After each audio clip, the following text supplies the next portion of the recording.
super excited for today's episode because we're really starting with the foundation for any successful business. And really that comes down to creating the idea, creating the product around that idea, and ultimately selecting the location for how that idea and business is going to come to fruition. And so what I like to do is really start by asking myself or taking myself through a series of powerful questions to really uncover the key behind each one of those three areas of business. And so I like to start with what I would call like the skill questions, right? And so some of those questions are really just to uncover what part of the business am I going to be playing? Am I the career capital or am I the liquid capital? And so the career capital would be really the industry expert or the product expert who's taken the skill set that they've developed over the course of their career, and they're ultimately rolling that out into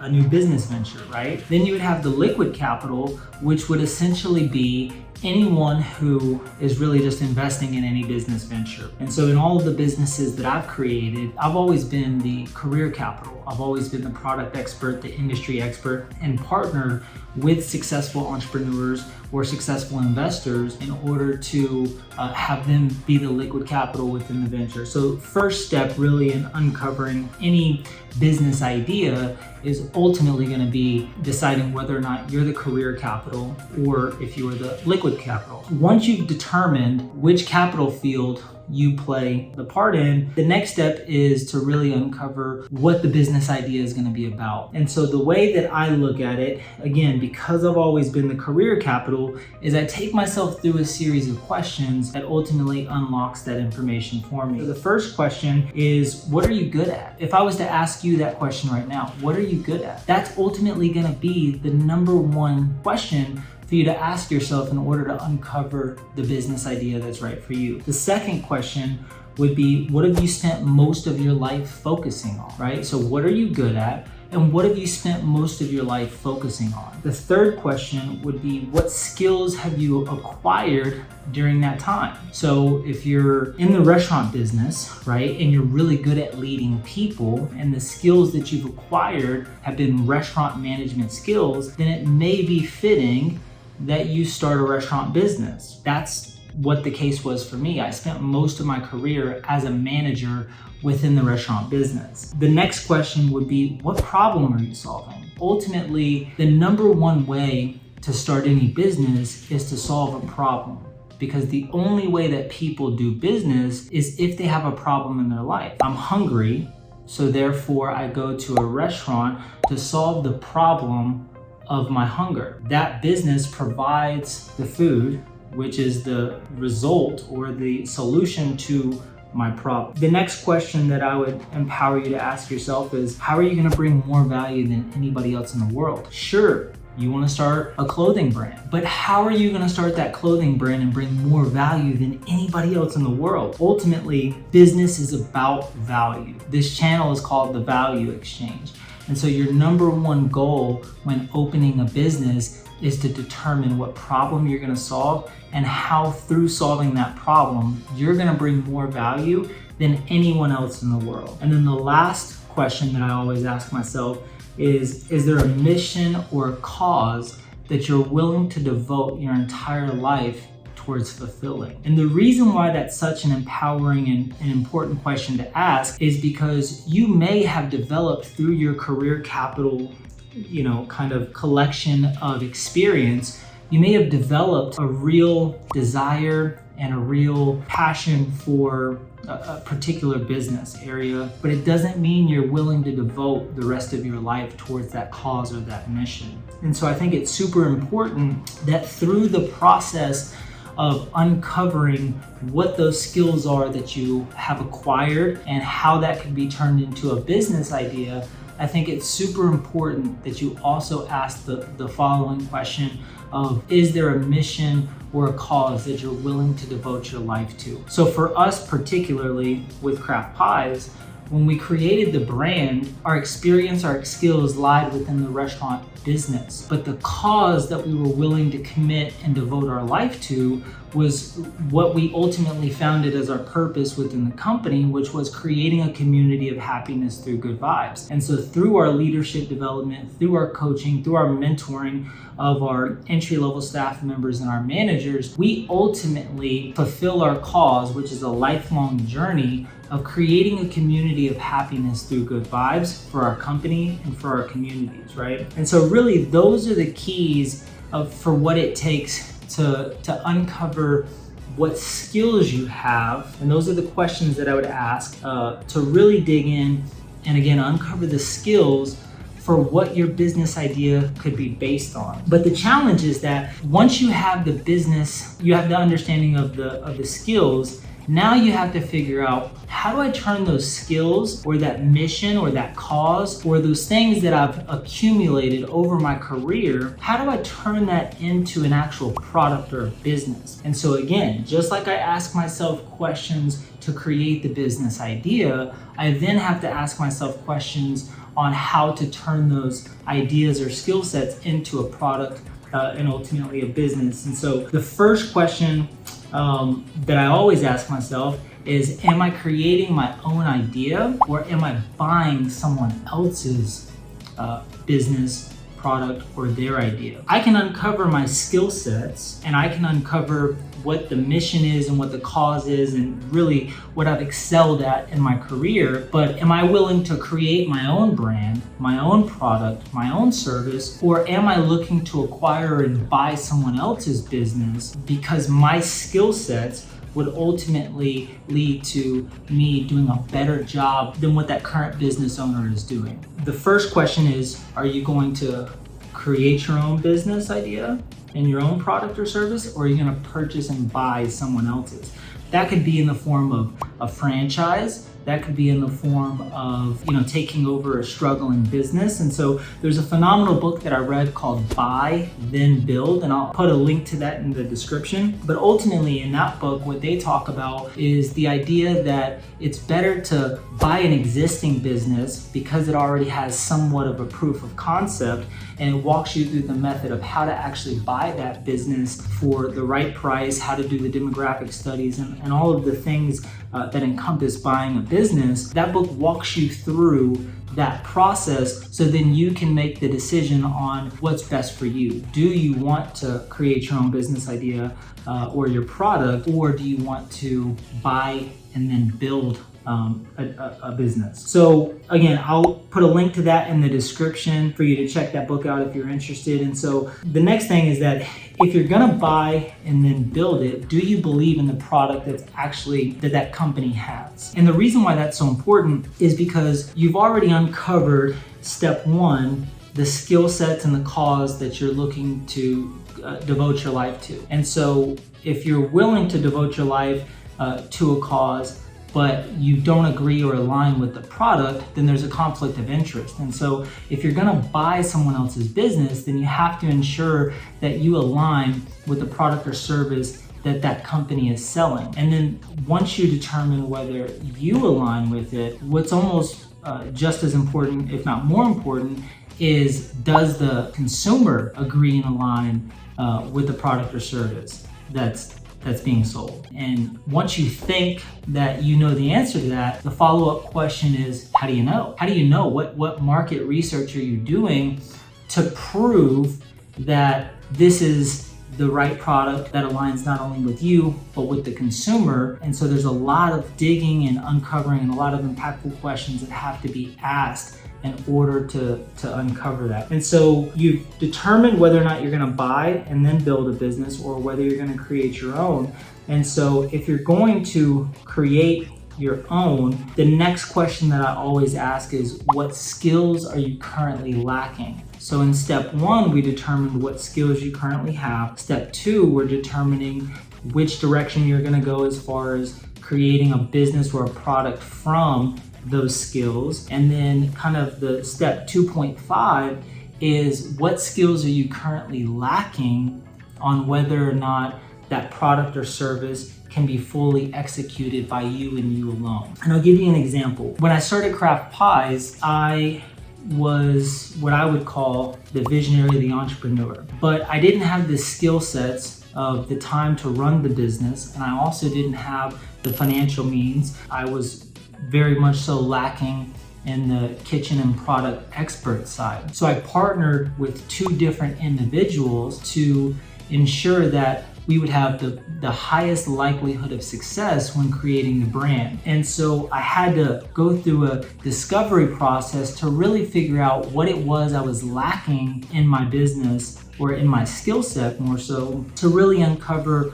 where I needed my partner's strengths to be. And through that process, I realized that I was a phenomenal visionary entrepreneur, but I wasn't an integrator, and I didn't have the kitchen experience or the chef experience to create the product that we wanted to create. And so I had to find those partners, either in the form of team members that we brought on board or partners to bring into the company.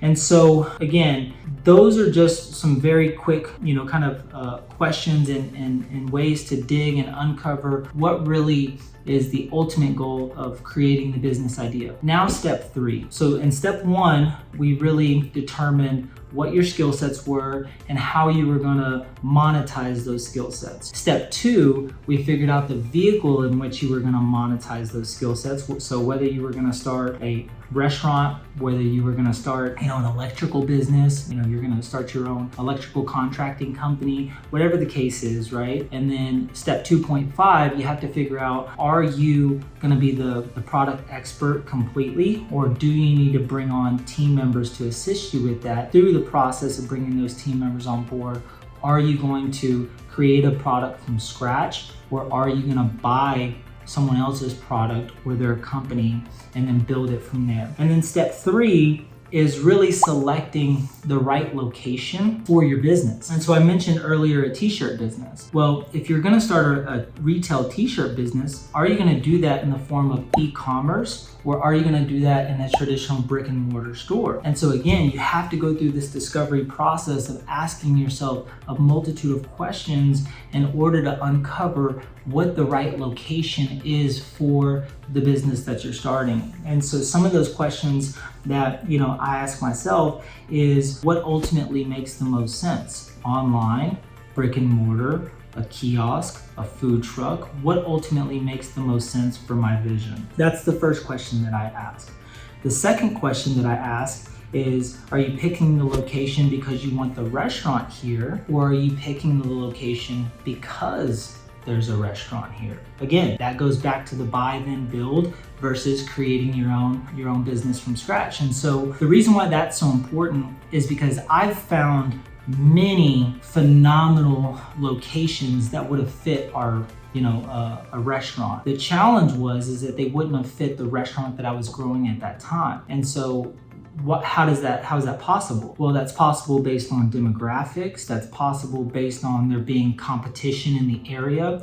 And so I can't tell you how many times we selected the perfect location for one of our craft pies shops, and we ended up not being able to move forward with that location because the property owner would have a non-compete or some form of agreement with the other tenants that would prevent us from going into that location. So we found the right location, but we didn't have the concept for that location.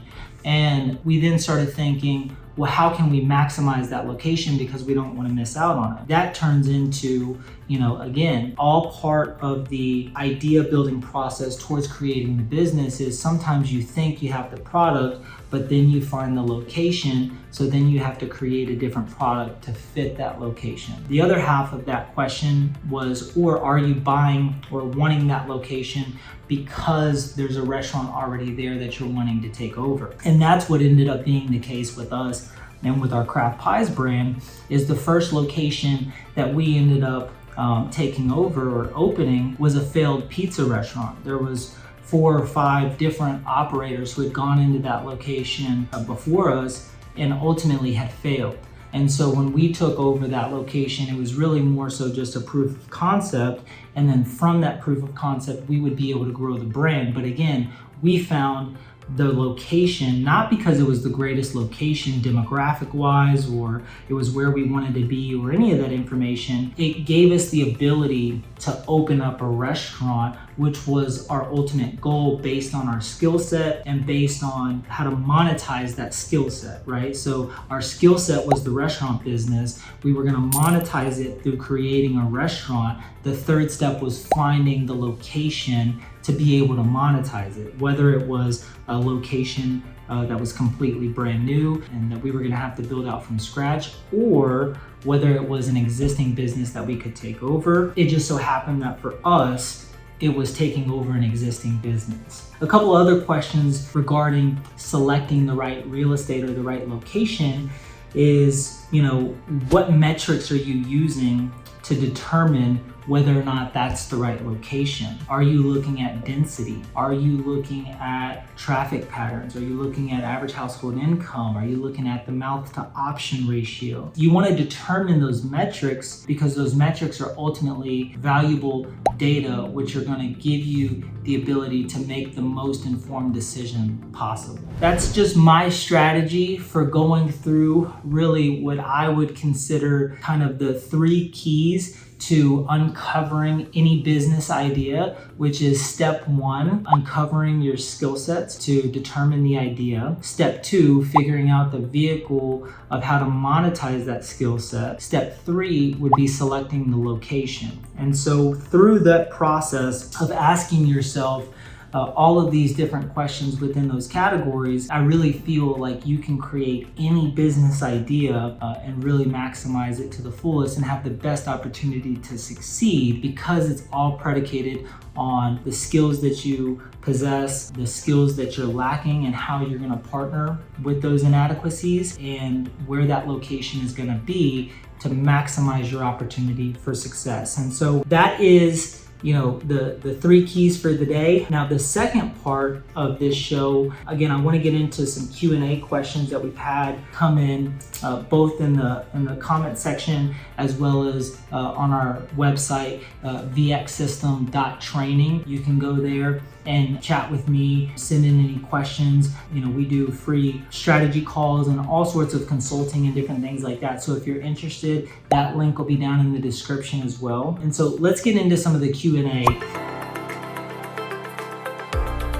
And so the first question that we had sent in was, with a growing business, cost rising, and wages increasing, how do I decide what is most important in my business? And I really like that question because it pertains to a lot of businesses today. And the challenge in today's economy and in today's market is that your business is constantly growing. Your business is constantly faced with challenges. Your business is constantly being pulled in a million different directions. And so ultimately, it's hard to figure out what the most important thing to focus on is. And I saw in a Facebook group earlier today, somebody asked, what restaurant owners are doing to really, recover and help themselves during this time of labor shortage. And again, all of these different things are always going to happen in business, but the most important thing is to stick to who you are and what your core beliefs as a company is. And so what I would say to this question is, the way you decide what the most important thing is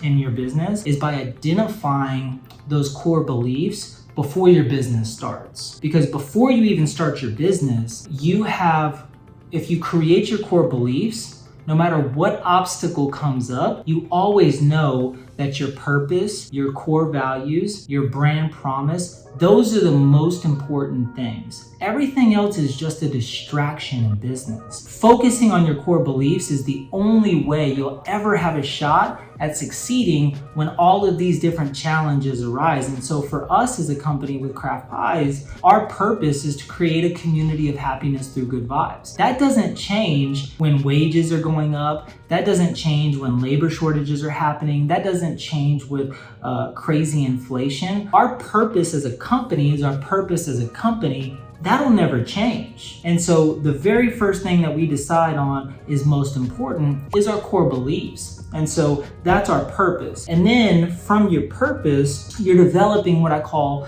the core values of the company. And so for us, our core values are culture first, guest experience second. And then our brand promise would be, unforgettable pizzas served fresh and fast. That's what the consumer can guarantee that they get from craft pies. So all of the other challenges, right? A growing business, labor shortages, inflation happening, all of those are distractions. But the number one thing that you focus on is fulfilling your brand identity and your core beliefs day in and day out. And as you focus on that, and you only make decisions that have to deal with inflation, that have to deal with the wage increases, you only make decisions that align with your core beliefs. And through doing that, your business is destined to succeed. There's literally no way your business can fail if through your deepest and darkest times,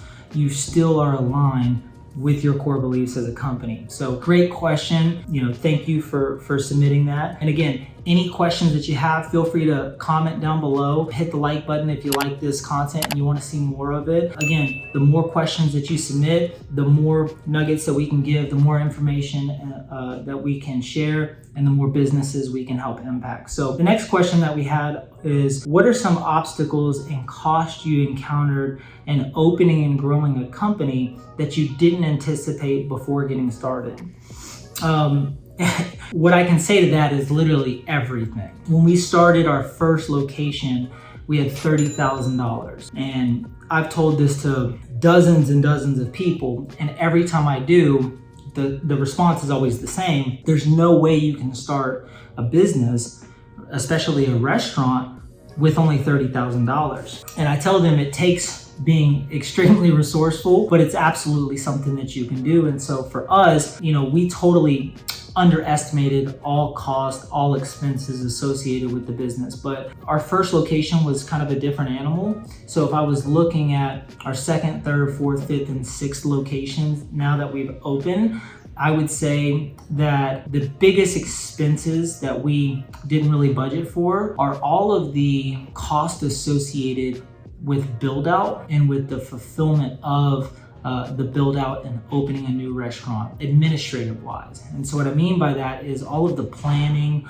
all of the design work, all of the kitchen equipment sourcing from the perspective of trying to grow a brand, not just open up a single location. Those were some of the most under budgeted items that we had, as well as legal fees. Right? When you're forming partnerships, when you're wanting to venture down franchising and all of these different areas, all of those things add up and can be so expensive, and you just don't know what to expect until you get down that path. And so what I always tell people is whatever you think the number is going to be, add 10%. And then once you get that number, add another 20%. And you're probably gonna fall somewhere in that ballpark. And I would always rather have a little bit extra cash to then be able to use towards marketing or overages or oversights that we didn't expect than not have enough money at all.